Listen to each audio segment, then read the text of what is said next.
चलिए तो शुरू करते हैं आज का वीडियो। आज के वीडियो में हम देखने वाले हैं एमपीपीएससी लेटेस्ट बिग अपडेट। और ऐसा क्यों लिखा? क्योंकि आज के वीडियो में हम ऐसी जानकारी के बारे में जानने वाले हैं जो विभागीय जानकारी है और यूट्यूब पर कहीं ना कहीं उपलब्ध नहीं होगी, क्योंकि ये लेटेस्ट न्यूज़ है और राजस्व विभाग से संबंधित जानकारी है। तो क्या है खास, चलिए देखते हैं। आपने देखा होगा, ये थंबनेल मैंने बना के डाला था। इस थंबनेल में लिखा है कि एमपीपीएससी वालों के लिए खुशखबरी, एमपीपीएससी 2026। ठीक है, अपनी तैयारी को करें और भी मजबूत, क्योंकि 2026 में सर्वाधिक पद रहेंगे नायब तहसीलदार के। जी हाँ, आपने सही सुना, क्योंकि जो जानकारी मैं बताने वाला हूँ उससे आपको समझ में आ जाएंगे कि मैंने ऐसा क्यों लिखा है। ठीक है, तो क्या है उसका कारण हम जानेंगे, और विभागीय जानकारी है, और 2026 का जो गोल्डन चांस आने वाला है एमपीपीएससी के लिए, वो आप मिस मत करिएगा। ठीक है, तो क्या है पूरी कहानी, चलिए देखते हैं, शुरू करते हैं। तो नायब तहसीलदार, अब नायब तहसीलदार की जो पोस्ट आती है एमपीपीएससी में, वो पोस्ट आती है, उसके बाद नायब तहसीलदार की जब नियुक्ति होती है, तो नियुक्ति होती है तब नायब तहसीलदार ट्रेनिंग के बाद जब पोस्टेड होता है, तब उसके पास दो तरह के काम होते हैं। सबसे पहला एक काम होता है कार्यपालिक कार्य, मतलब जो भी रूल्स एंड रेगुलेशंस होते हैं उनको एग्जीक्यूट करना, यानी कि एग्जीक्यूटिव वर्क।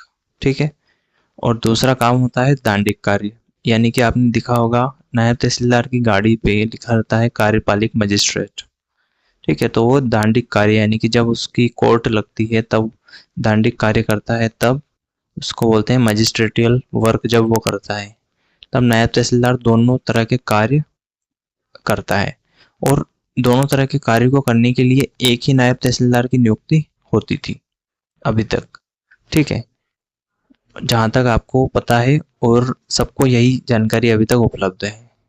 लेकिन नायब तहसीलदार, अब क्या हो गया है नायब तहसीलदार की पोस्ट के साथ, जो नायब तहसीलदार है वो एक कार्यपालिक कार्य के लिए, एग्जीक्यूटिव वर्क के लिए अलग नायब तहसीलदार रहेगा, और नायब तहसीलदार एक और रहेगा किसके लिए, दांडिक कार्य के लिए, यानी कि मजिस्ट्रेटियल वर्क के लिए एक अलग नायब तहसीलदार रहेगा। ऐसा क्यों? क्योंकि ऐसा इसलिए क्योंकि अभी एक जो लेटेस्ट न्यूज़ यही है कि जो नायब तहसीलदार का कार्य है वो दो भागों में बांट दिया गया है, क्योंकि वर्कलोड बहुत ज़्यादा होता था, एरिया बहुत बड़ा होता है, मध्य प्रदेश में गाँव की स्थिति भी बहुत ज़्यादा बड़ी है ना। तो जो एक ही इंसान कार्यपालिक और दांडिक कार्य दोनों करने में सक्षम नहीं था, इसलिए एग्जीक्यूटिव वर्क और मजिस्ट्रेटियल वर्क को दो अलग अलग भागों में बांट दिया। और एग्जीक्यूटिव वर्क और मजिस्ट्रेटियल वर्क के लिए अब जो भर्ती आएगी एमपीपीएससी के द्वारा नायब तहसीलदार की, उन दोनों से अलग अलग वर्क के लिए अलग अलग नायब तहसीलदारों की नियुक्ति होंगी। अब अलग अलग नियुक्ति कैसे होंगी?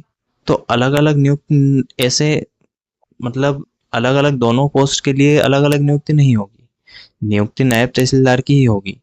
लेकिन होगा ये कि जो पुराने नायब तहसीलदार हैं उनके पास दांडिक अनुभव पहले से है, मतलब वो कोर्ट लगाता था। जो जितने भी पुराने नायब तहसीलदार 2000 मतलब पिछली जो भी पोस्ट आई थी 2022 या 21, जब भी पोस्ट आई थी उसमें जो नायब तहसीलदार भर्ती हुए थे, वहां तक के नायब तहसीलदारों को दांडिक कार्य करने का अनुभव होगा। तो उनको, जो पुराने नायब तहसीलदार है, उनको दांडिक कार्य अधिकतम लोगों को सौंप दिए जाएंगे।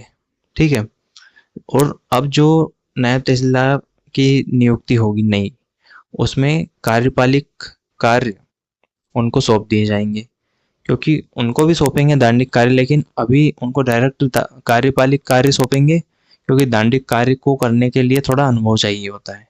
और जब ये पुराने हो जाएंगे तब इनको दांडिक कार्य दे देंगे, धीरे धीरे इनको सिखाएंगे, है ना। इसलिए अब चूंकि मध्य प्रदेश में लगभग 400 नायब तहसीलदार की पोस्ट खाली है, लगभग 400, क्योंकि मैं विभाग से जुड़ा हुआ हूँ, मैं पटवारी हूँ। ठीक है, राजस्व विभाग का ही एक पद है और नायब तहसीलदार राजस्व विभाग का पद है, इसलिए मैं विभागीय जानकारी थोड़ी रखता हूँ। ठीक है, तो इसलिए नायब तहसीलदार की पोस्ट आने की ज़्यादा संभावना है। थैंक यू, आपने वीडियो देखा। तो ऐसी ही मतलब इन्फॉर्मेशन मेरे चैनल पे आती रहती है, क्योंकि विभाग से जुड़ा हुआ हूँ। बहुत सारे फ्रेंड हैं अलग अलग विभागों में, उनकी भी जानकारी आती रहती है। ठीक है, तो उन सब की जानकारी आप तक पहुंचाता रहूँगा। तो उसके लिए आपको चैनल को सब्सक्राइब करना पड़ेगा।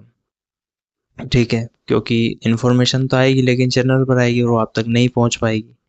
अगर इन्फॉर्मेशन चाहिए तो चैनल को सब्सक्राइब करना पड़ेगा, तभी तो आपके पास पहुंचेगी। और ऐसे ही और इन्फॉर्मेटिव वीडियोस आती रहेंगी।